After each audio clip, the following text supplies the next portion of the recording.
صلی اللہ علیہ وسلم نے. میں نے کہا جنوری کی ٹھنڈیاں ہیں اور کون آئے گا اتنی ٹھنڈی راتوں میں. اندر آنے کے بعد پتہ چلا یہاں تو 50 ڈگری گرمی چل رہی ہے. یہ محبت مصطفیٰ صلی اللہ تعالیٰ علیہ وسلم کا نظام.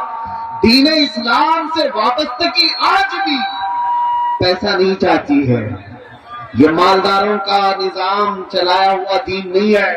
میرے آقا صلی اللہ تعالیٰ علیہ وسلم نے سچ فرمایا تھا بدأ الاسلام غریبا وسیعود غریبا.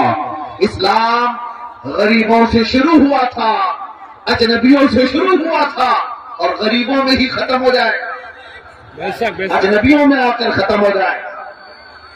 آج یہ سارے حالات دیکھ کر دنیا دنگ ہے کہ ان کے پاس کھانے پینے کو ڈھنگ سے کوئی چیزیں نہیں ہوتی, لیکن دین اسلام کی بات آتی ہے تو یہ اپنی حیثیت سے بڑھ کر کے سجا دیتے ہیں. ہمارے گھر ڈھنگ کے نہیں ہے لیکن اللہ کا گھر دیکھو تو سب سے بلند و بالا نظر آئے. کئی لوگوں کی آنکھوں میں گڑنے والے چبھنے والے بیمار سڑکوں سے گزرے, مسلمان پائی پائی جمع کر کے یہ ساری چیزیں کرتا ہے.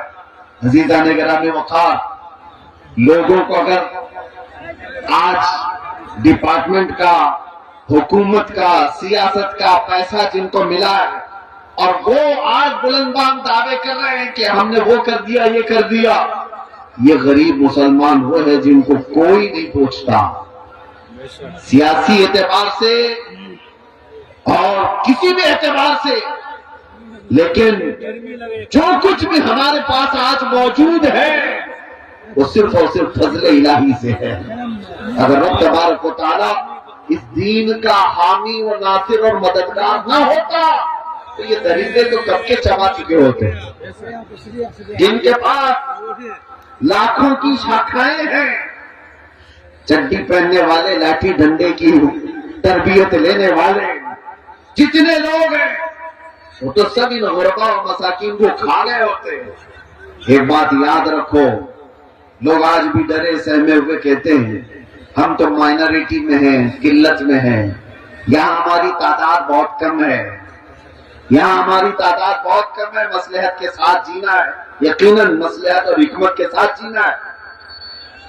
اور میں آپ سے کہتا ہوں, اور اگر کوئی ہمارے برادران وطن سن رہے ہیں تو ان سے بھی میں کہتا ہوں, حکومت کے اوپر سے لے کر نیچے تک کے عہدے سب تمہارے, ڈپارٹمنٹ میں 80% سارے لوگ تمہارے, سب کچھ ہے.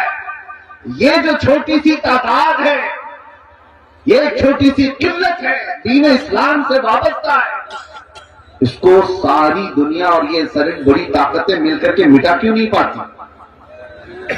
24 گھنٹے میڈیا بھونکتا رہتا ہے اور مٹا کیوں نہیں دیتے برسوں سے؟ کان کھول کر کے سن لو, سارے دجال مل کر کے بیٹھ کر کے اپنی طاقت کا استعمال کریں تب بھی ہمیں نہیں مٹایا جا سکتا. اقبال نے کہا یونان و مصر و روما سب مٹ گئے جہاں سے, باقی مگر ہے اب تک نام و نشاں ہمارا, کچھ بات تو ہے کہ مٹتی نہیں ہستی ہماری. صدیوں رہا ہے تو دشمن دور زماں ہمارا, توحید کی امانت سینوں میں ہے ہمارے, آسان نہیں مٹانا نام و نشاں ہمارا. اے نوجوانوں, میں یہ خطاب سے اس لیے آپ کے سامنے عرض کر رہا ہوں کہ تم فخر کرو کہ جس دین پر اللہ نے تمہیں پیدا کیا وہ اس روح زمین کا سب سے اعلیٰ دین ہے. تم کسی چور قوم سے وابستہ نہیں ہو کہ سر جھکا کر کے جیو گے, تم کسی مجرم قوم سے وابستہ نہیں ہو کہ اپنی ٹوپیاں چھپا کر داڑیاں چھلا کر کے گھومو گے. ارے سینہ تان کر کے زمین پر چلو کہ تمہارا آقا و مولا محمد رسول اللہ صلی اللہ علیہ وسلم سے افضل ترین کوئی اس روح زمین پر ہو ہی نہیں سکتا. آپ اس نبی کے پیروکار ہیں, اس نبی کے پیروکار ہیں جس کو اپنے تو اپنے سارے غیروں نے بھی سچا اور ساتھ امین کہا.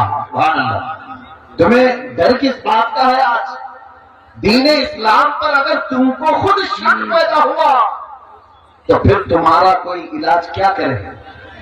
سب سے پہلے یقین کی دولت پیدا کرو کہ جس دین پر میں قائم ہوں وہ اللہ کا پسندیدہ دین ہے. اللہ نے قرآن میں پڑھنا وَرَضِيتُ لَكُمُ الْإِسْلَامَ دِينًا, میں تمہیں اسلام دے کر راضی ہوا. ایک صحابی حضرت خباب ابن الارت رضی اللہ تعالیٰ عنہ